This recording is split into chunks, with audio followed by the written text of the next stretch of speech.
Welcome to Glass of Bubbly. Today we will be tasting first place, second place and third place of the 50 Shades of Rosé tasting 2022. And it was a really good day. We had some wonderful judges that came up to see us. We tasted through, well, I didn't taste, I served. Oliver tasted, he's one of the judges. They went through 49 different rosé sparkling wines. So from very faint colouring to relatively dark colouring, and all the different kind of sugar styles, tank method as well as traditional method, and from many different countries too. Indeed. And the top three. So the top three, surprisingly, we didn't have a champagne in the top three. So there we go. Number one was the Karlovcek from Slovenia. Yeah, and then we had the Croatian Misal, number two, and we went across the waters down to Southern America, and we went to Argentina for number three with the Deseado.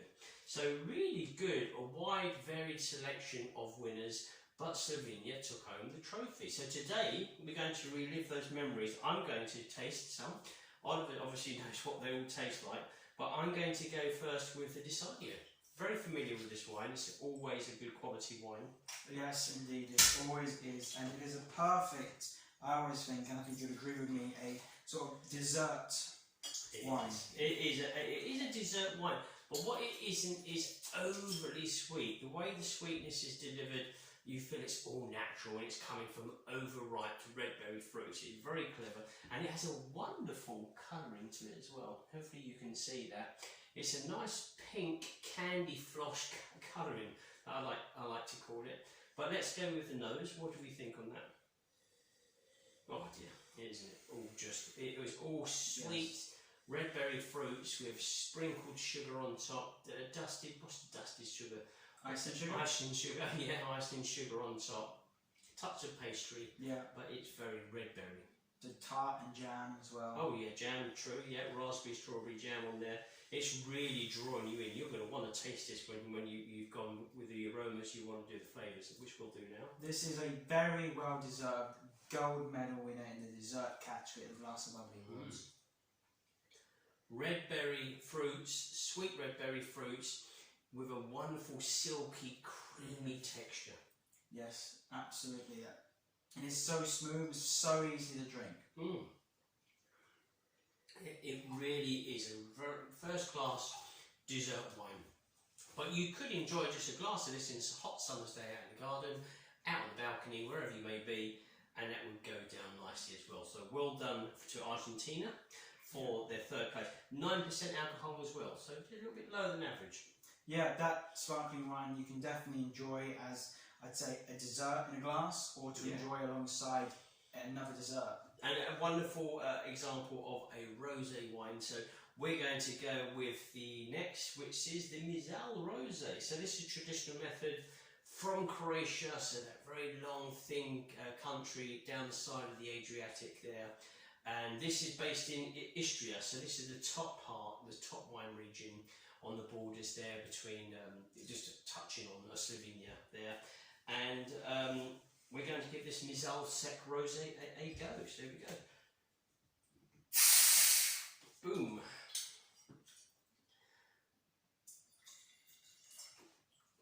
There we go. Another deeper colour rosé in this one.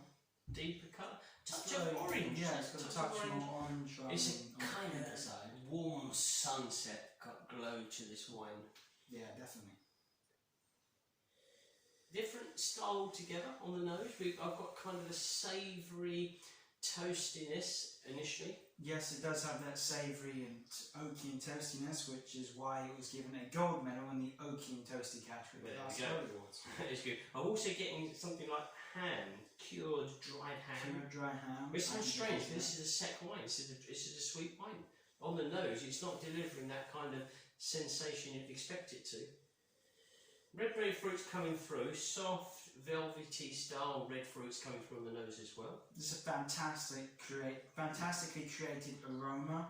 Yeah. It's not your typical rosé, it's much more outside the box. You're not getting you're not getting the prominent red berries. They're not at the front leading the charge. It's more of a savoury, oaky and toasty Well, that's why I suppose the judges put it into that oaky and toasty, because it certainly is the oaky and toasty for me. Let's go for those flavours, Oliver.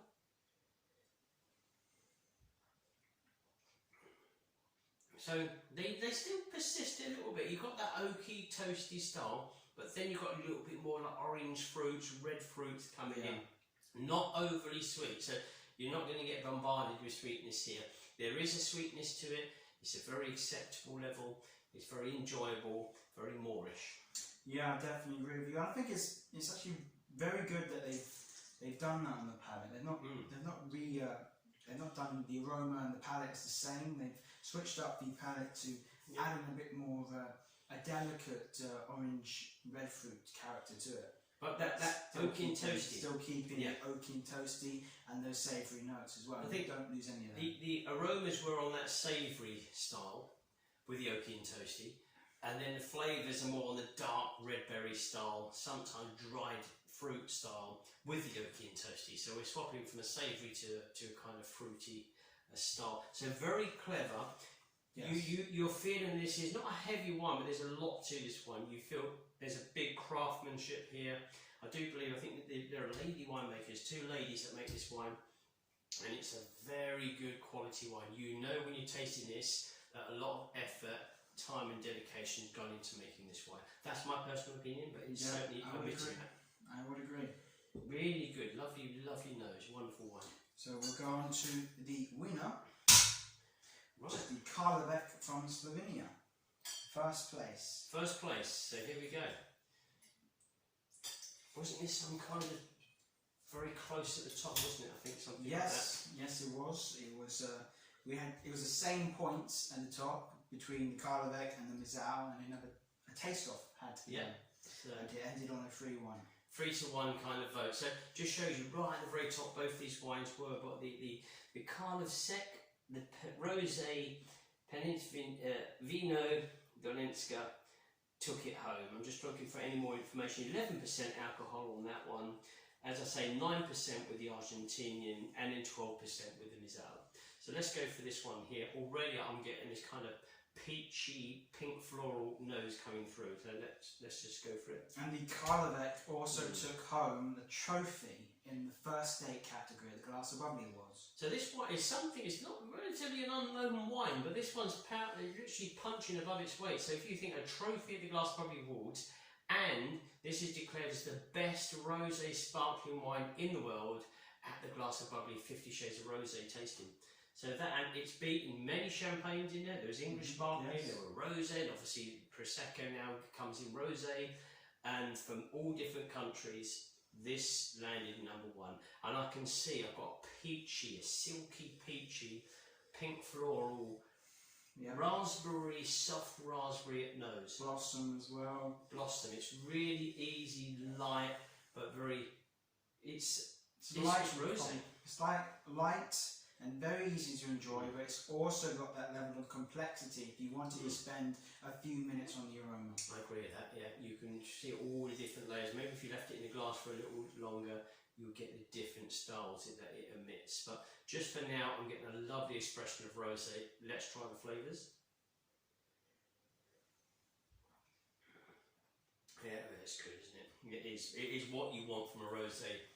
Yeah. It's fruity, it's light, crisp, refreshing, pink fruits, red berry fruits, pink floral, touch of silkiness, but also a touch of that kind of acidity that makes it that refreshing style wine. Nicely chilled. This is a wonderful rosé. Yes, you can definitely enjoy this any time of the day. I'd say outside in either the hot sun or just as the sun's setting would be absolutely perfect to enjoy a glass of Karlovcek. You're painting a very good picture there, Oliver. Yeah, lovely. It is really, really good. It got the first date trophy. Again, an easy option to choose for those having their first date. Let's look at it that way. Something just to sit down to have a nice chat, a nice easy wine. And again, for a rosé, it delivers everything you want from a rosé. It edges a tiny bit towards the orange style. You've got a bit of peach, you've got pink floral, but it's just a perfect rosé. I've also got a touch of greenery as well. You've got a touch of greenery. Yeah, sort of green like garden fruits herbs. Garden herbs, yeah. Well, I suppose it's quite a complex wine. It's not thrown together in 5 minutes. There's a lot of style and character. Winemakers do a wonderful job with their wines. Yes, definitely. It is an art.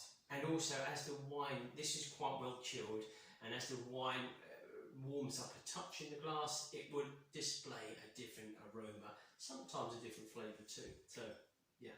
Yeah. There we go. So, 50 Shades of Rosé results for 2022, Slovenia, Croatia and Argentina. So, thanks for watching. Until next time. Enjoy the fizz.